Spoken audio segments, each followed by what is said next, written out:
Welcome YouTubers back to my channel, and this video is a little diversion. Like the last video, I decided that I might as well start talking about my passion and the things that I like to do, and one of them is reading, and I cannot overemphasize the um, importance of reading and diction. They're relative, okay? Diction is not a function of where you live, who you are, what schools you go to, and how rich or poor you are. It's not a function of being a Nigerian. It's not a function of being a Briton.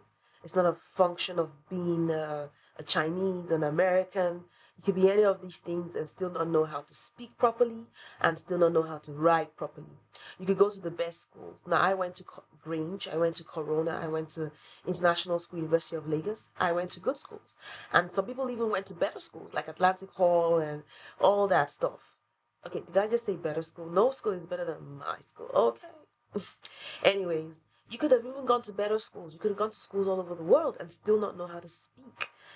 I think, well, I believe and I know that when you are being read to as a child and you read a lot as a grown person, you keep reading and reading all kinds of books, your diction is improved. You understand the meaning of words. You're able to write words. You're able to compose words.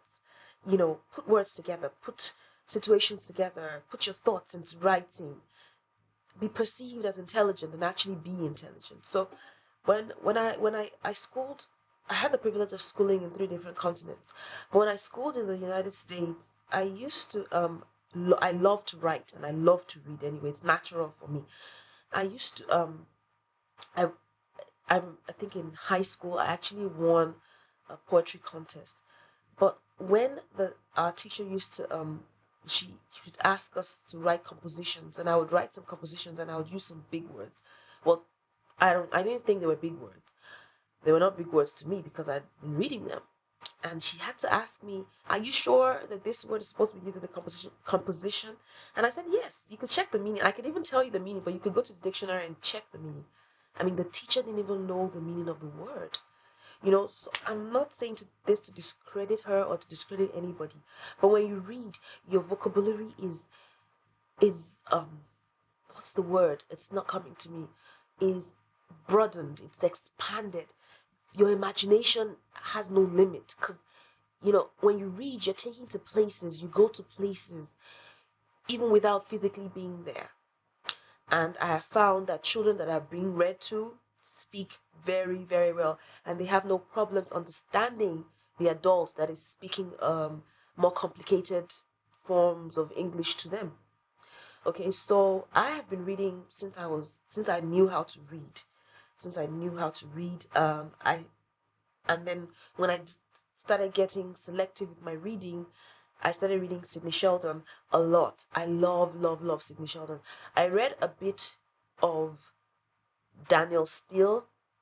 Mm, yeah, but it was too sad, so I stopped. But Sidney Sheldon, may his soul rest in peace, he writes the best books.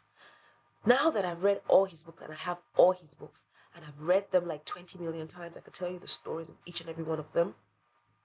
Yay to my Sidney Sheldon fans. I have now started to read Christian fiction, and I have found one of the greatest writers ever. Francine Rivers. There's Francine Rivers. There's Randy Alcorn. There's Frank Peretti. There's Ted Decker. Right now I'm reading one of Francine Rivers' books, and Her Daughter's Dream is the title of this, by Francine Rivers, right there. Okay, and that's what it looks like. It's this thick. Don't worry, I don't like to read slow books. If a book is like the writer is not getting to the point on time, I'll put the book down. Trust me, I'm not that patient. But with this writer, Francis Rivers, you really can't put the book down. Just like Sidney Sheldon. I used to have a problem putting Sidney Sheldon down. I mean, I used to prefer Sidney Sheldon to my school books. Anyways, she is truly a bestseller. It's Christian fiction, but it's not Christian fiction in your face. Christian fiction, like, oh my gosh, like, okay, I am reading a Christian book. Like, I really know I'm reading a Christian book. Okay, it's a good, wonderful, amazing book, and there's so much to learn from it. So much. If you're a reader, an avid reader, pick up her books. Believe me, you won't regret picking up her books. Okay, so I think that is it. I read Her Mother's Hope last. That's the one before it. I don't know if it's before it or after it, but that's the one I read before it. And she has a lot of interesting books.